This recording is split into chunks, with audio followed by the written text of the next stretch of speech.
perkenalkan, nama saya Agatha Mincernyawati Putridia. Di sini saya akan memberikan edukasi tentang masalah dan penyakit perempuan dalam siklus reproduksi. Simak video berikutnya ya.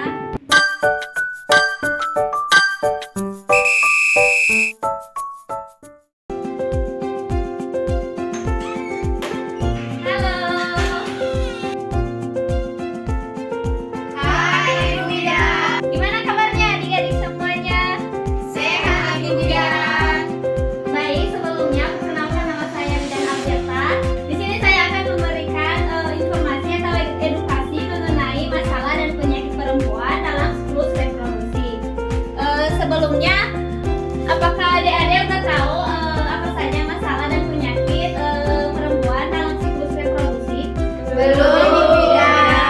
Baik, di sini saya akan menjelaskan ada beberapa masalah dan penyakit perempuan dalam siklus reproduksi. Disimak baik-baik ya adik-adik. Iya, Ibu Bidan. Baik, di sini ada yang pertama yaitu ada amenore. Amenore adalah tidak mengalami menstruasi selama beberapa bulan, biasanya 3 bulan atau lebih. Gejalanya yaitu tidak menstruasi, terus kadang juga disertai dengan gejala hormonal seperti rambut rontok atau pertumbuhan rambut abnormal, pertumbuhan rambut berlebihan. Kemudian ada penyebabnya yaitu karena kehamilan, terus menyusui, menopause atau usia yang udah lanjut, kemudian gangguan hormon atau PCOS, terus ada gangguan tiroid, terus anoreksia atau olahraga berlebihan. Terus pencegahannya kita bisa mencegah dengan menjaga berat badan yang seimbang, terus mengelola stres, terus menjaga pola makan yang seimbang.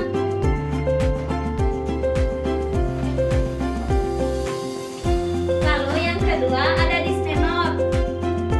Dismenor adalah nyeri haid yang hebat di bawah bagian perut. Gejalanya yaitu nyeri yang tajam di bagian bawah perut sebelum atau selama menstruasi, bisa juga disertai dengan mual muntah, terus diare. Nah, penyebabnya yaitu kontraksi rahim yang kuat, terus endometriosis, terus fibroid rahim atau infeksi panggul. Pencegahannya bisa dicegah dengan olahraga teratur, terus kita bisa minum stres pakai air hangat, terus kita bisa menggunakan obat seperti ibuprofen, terus diet seimbang. Yang ketiga ada menorrhagia. Menorrhagia adalah perubahan menstruasi yang sangat berat atau berlangsung lebih lama dari biasanya. Gejalanya sudah tentu lebih lama dari menstruasi yang biasanya itu 21 hari atau lebih sering lah. Terus pendarahannya lebih dari 7 hari, bisa sampai 2 minggu. Terus adanya pembukaan darah menggumpal.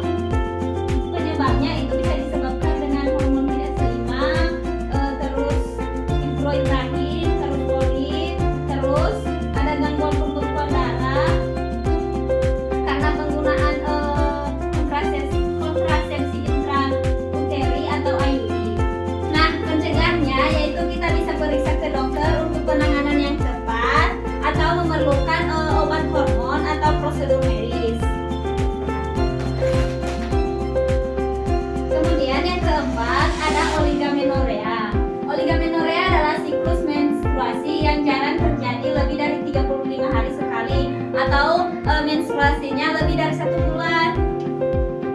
Terus gejalanya sudah tentu gejalanya menstruasi tidak teratur, terus kadang disertai dengan gejala hormonal. Penyebabnya yaitu ketidakseimbangan hormon, terus PCOS, terus gangguan haid, perubahan berat badan yang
Polycystic Ovary Syndrome atau PCOS.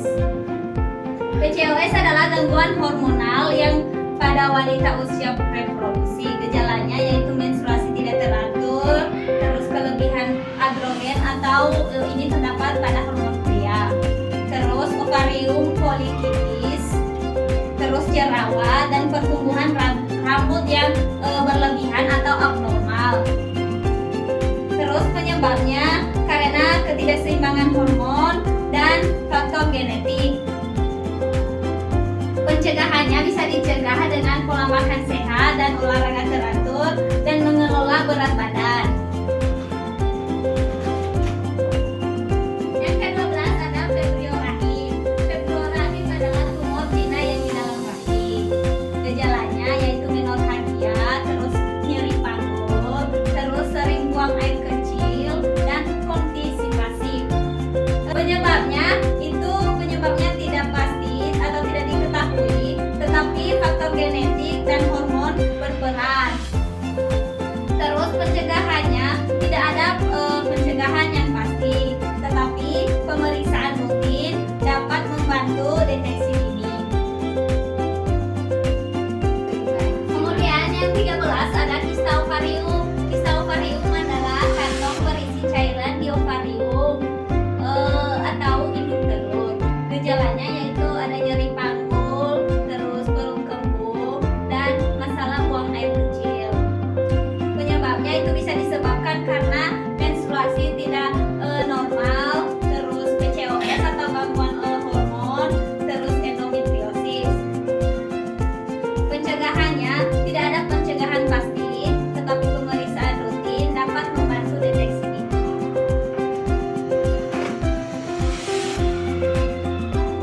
Ada yang ke-14 yaitu kanker serviks.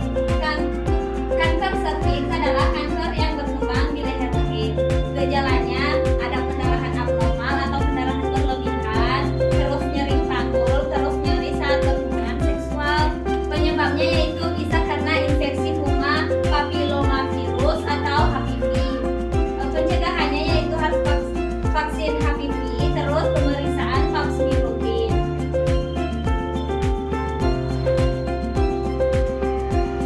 Yang ke-15 ada kanker ovarium.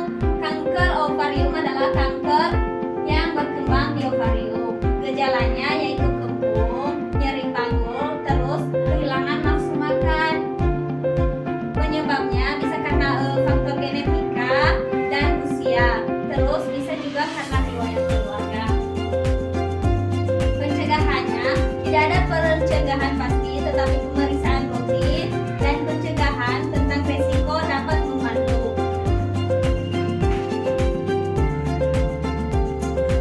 Kemudian ada yang ke-16 yaitu kanker endometrium atau kanker rahim. Kanker endometrium adalah kanker yang berkembang di lapisan dalam rahim atau endometrium. Gejalanya yaitu adanya pendarahan vagina setelah menstruasi atau terjadinya pendarahan lagi setelah udah lanjut umurnya, atau tidak ada menstruasi sebelumnya tiba-tiba ada pendarahan. Terus pendarahan antar periode. Penyebabnya itu bisa disebabkan karena tidak seimbangannya hormon estrogen dan progesteron, terus obesitas, terus usia tua. Pencegahannya bisa dicegah dengan menjaga berat badan yang seimbang dan sehat, terus pemeriksaan rutin ke dokter. Yang ke-17 ada penyakit radang panggul atau PID. Penyakit radang panggul adalah infeksi pada organ reproduksi wanita. Gejalanya yaitu ada nyeri panggul, terus demam, terus keputihan yang tidak normal. Adanya keluarnya keputihan dari vagina yang tidak normal atau terlalu banyak. Penyebabnya itu bisa disebabkan karena infeksi bakteri, terus karena infeksi menular seksual juga. Pencegahannya itu bisa kita cegah dengan praktik seks aman, terus pemeriksaan rutin ke dokter, terus pengelolaan infeksi menular seksual atau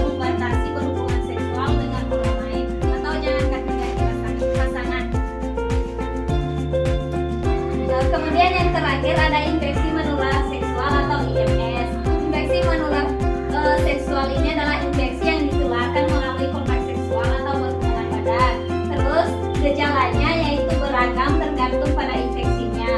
Bisa meliputi keputihan abnormal atau keputihan yang berlebihan, terus nyeri saat buang air kecil, terus ada luka atau lecet pada genitalia. Penyebabnya itu bisa disebabkan karena bakteri, virus, atau parasit yang ditularkan melalui kontak seksual. Pencegahannya yaitu kita bisa mencegah dengan menggunakan kondom saat berhubungan seksual, terus tidak boleh monogami, atau cuma memiliki satu pasangan aja, tidak boleh berganti-ganti pasangan ke orang lain. Terus kita harus